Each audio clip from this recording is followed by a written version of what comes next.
Hey, how's it going, guys? Today I'm going to show you how to check your manual transmission fluid on your classic body style Subaru Impreza manual transmission. This specifically is a 1998. So what you're going to need is just some paper towels, and you're going to need a flashlight, and if you don't want to get your hands dirty, you get some gloves. And if you're going to be topping it off or adding fluid to it, you're of course going to want to have yours. I'm using this. It's best for my climate. And then you're going to want some sort of long funnel tube thing. I got this at Walmart, I think, for only a couple bucks. And you can really use anything. It doesn't just have to be that. You can improvise, like something like this would work too, or even just get a random tube or a hose or something. And the reason being is the port for it where you check it is where you also fill it, and it's deep down there. So on that note, let me go ahead and show you where it is. So to access the port to check it, it's best to stand like on the right side of your car, and you're gonna look right down here. It's behind the engine. The engine is here, tranny starts there pretty much.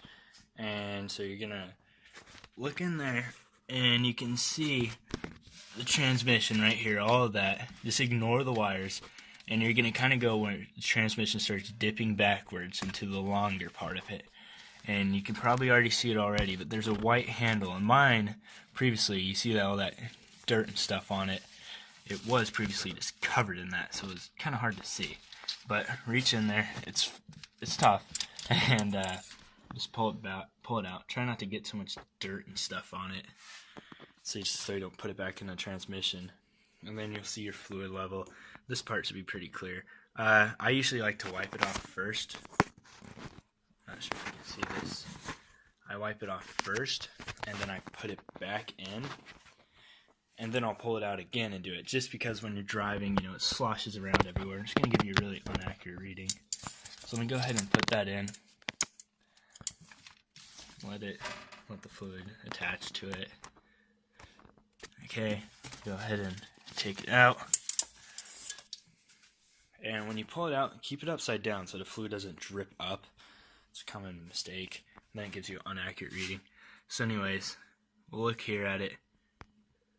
Let me flip it the other way so you guys can see. But that's pretty obvious. It has the low mark and then the full mark. And then you see the two lines in the middle. I set this down so I could point. The two lines in the middle are, or it's preferably should be, mine's showing full. And so I'm not going to add to it, but because I just filled it up a little bit before the video. But for the sake of the video, I'm going to show you exactly how to do it. I just won't pour the fluid in. So let me go ahead and put this back. Actually, not put it back. So if you're gonna fill it, let me show you what to do. It's pretty self-explanatory, but just get your long funnel filter thing. Go ahead, if it has a lid, obviously pop that off, and just reach way down there and just put it in the port. And I don't really know if there's an easier way to do it. I think it's just, it's tough, but it works. Anyways, so then you have that there, and just fill it up and just check it. Like, just keep filling it and checking it. It's a pain, but just do that so you don't overfill it too much, because if it's like insanely full, then you might have to drain some, and that's a pain because you gotta get under the car and find the bolt on the side of the transmission and everything. But let me go ahead and take this out. If you overfill it a tiny bit, like it's just up there on the full line, like maybe like here, if you can't see, maybe like right there or something, or as long as it's on the flat part, you're fine. So don't stress it too much. Just check it as you're filling it and you'll be good. And again, this is what I use. I've heard people use other things. Some type of oil is better than nothing. So if you gotta drive the car and this is the only thing you have, please just put something in so you aren't driving it empty. Anyways, thank you for watching. Some people prefer synthetic. On older cars, I don't really like to use synthetic stuff because it just, in my experience, leaks right out. It does in this car. I used to use synthetic motor oil, and I was putting a quart in every month. It was horrible.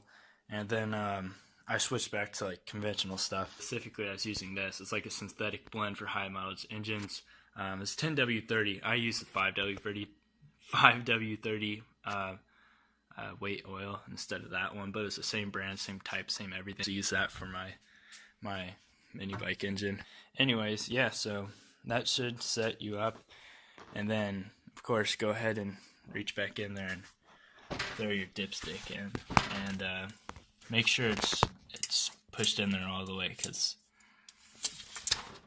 you don't want stuff getting in there or just losing it, because then you'll have to go to a junkyard and find a new one or pay a boatload for it from Subaru.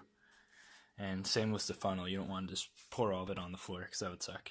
Anyways guys, thank you for watching. If you want more tutorials like this, or just see the car or my electric mini bike or any stuff like that, just feel free to subscribe and you'll get like notifications and whatnot. Anyways, thanks for watching.